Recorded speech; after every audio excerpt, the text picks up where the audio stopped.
Hey, this is Notser, and we're in the Tier 10 Premium Soviet Cruiser, Stalingrad, on the map Mountain Range. This game is great, enemy aircraft carrier is outstanding, so it's really hard. I want to show this game, partly because I'm going to be moving, so I need footage to be pre-rolled, and hopefully you enjoy it. But the other part is, Stalingrad's going to change.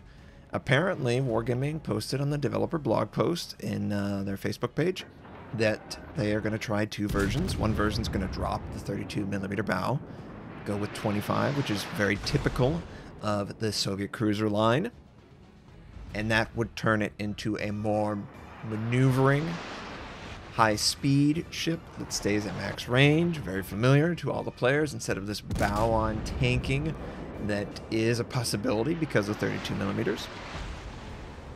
Another version that they are testing is one with HE.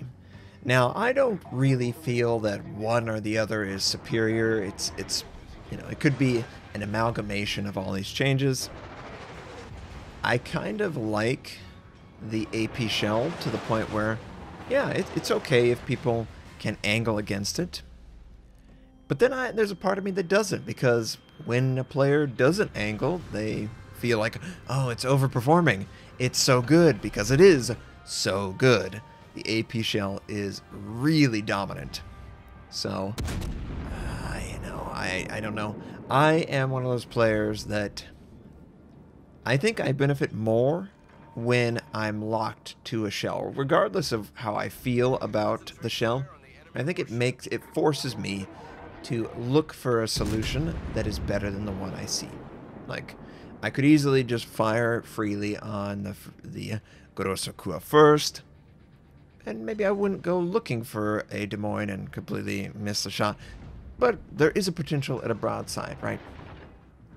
And that's what I need to seek when I fire AP. And there are definitely ships that AP first is the go-to. It's not, an exception. It's the rule. And I need to be more aware of that and just play them out that way. So I'm curious to see what the super testers report back. I don't know if the community contributors will ever get to see those two versions in their unique state, but I'm excited nonetheless because it's just something different. Where is a 305 Soviet cruiser that's tier 10, right? You don't have that.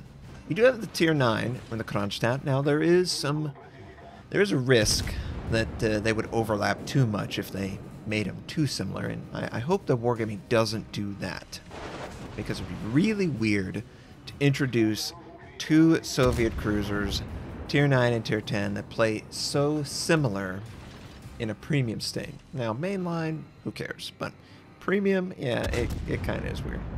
So, we're doing okay. We're engaging targets. This Gorosokua first is taking some really big AP, and I'm really scared that the enemy aircraft carrier is going to go for me. I don't know how much he knows. I mean, I think I made a joke that this is a ship for those of us with fat fingers because there's really only 4 buttons. But I don't have defensive fire that I've chosen to use, and thankfully he doesn't decide to go for me. I don't know what he was thinking. Maybe he wanted to kill all my friends and leave me last because he could easily take me out. Regardless, teammate's dead, and I am not. Poor Michael, right? Nah, don't feel sorry for Michael. But our team has 2 bases to the enemy's 1. There's only 1 enemy destroyer that is even existent, and I think it was a Kavados or something like that, so it was really awkward for him. Obviously, we have a similar state. Very awkward. I kind of feel like they pushed the Soviet destroyers a little too far. They're a little too extreme. They don't really play in a destroyer playstyle. So when there's only 1 of them on either side, it's incredibly awkward because nothing's going to get done. But Gorosokua first is taken out. Enemy drops me, I get 2 fires, I'm not putting it out because I know what he wants to do. He wants to exploit that. So I'm going to try and just hold on. I should honestly use my heal to counteract this. And yeah, there we go. But it's an incredibly close game, right? I see that the enemy Shimakaze... No, he didn't have a Koboros. What are you talking about? Yeah, the enemy had a huge advantage on the concealment objective control. But for whatever reason, the Shima is spotted. Maybe a friendly Missouri is using radar. I don't know, but I will absolutely assist them with my laser guns. They will absolutely overpen. Of course. First one was on target, but it straddled. Second one was behind the target, and it never got there. So, but we're doing okay. This is very cheesy. This bow armor design, this 32 millimeters, knowing full well that there's only one ship in the game, two ships in the game that can overmatch me. That's what this spawns. I pretty much guarantee that Wargaming doesn't want that to be the case. Enemy cruiser pushing up on the flank. I'm gonna fire on him, get some lasers to that guy, and of course he's gonna maneuver. The nice thing about the Soviets is, of course, their bullets travel really quick. Shells they're outstandingly fast, so you don't have to lead that much. And the enemy doesn't have a lot of maneuverability time. So I'm really hoping that I have the pin to get in. No. Get this guy. Come on, before a friendly takes him out.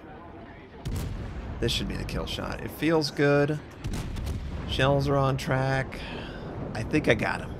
I think I got him. Yeah, we got it. All we needed was one. And it enters the Citadel, and he's gone.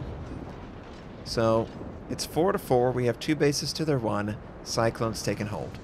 Cyclone is not very good for a ship that needs range to really mitigate its damage, and I benefit from it. But it's not the worst. Honestly, I feel like I have a pretty good advantage with radar.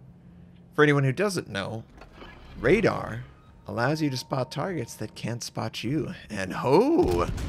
Looky there. Shimakaze. Looky there. No Shimakaze. So, unload the fire. I'm going to hopefully reload before my radar goes down, and I want a Citadel and wipe out the Prince Eugen. Looks like he's moving forward, so we're going to lead him in that direction. And of course, super overpin. Definitely needs distance. Absolutely overpins super hard. And honestly, it doesn't really matter now. Teammates were able to take him out. Any angle in the target will help you out, but a perfect broadside, you're kind of disappointed. And just like that, 2 enemies are dead. B is easy to capture. Does look like the enemies are trying to go for C point. We do see that there's an enemy ship capturing it. It is spotted. Don't want to take torpedoes, of course. And I want to make sure that I fully capture. Oh, is the friendly going to die to a stray torpedo? I hope he doesn't. Slow down. Don't leave the cap. Friendly Des Moines is engaged with the enemy. And I just want to capture the base so I can go engage the enemy. Okay.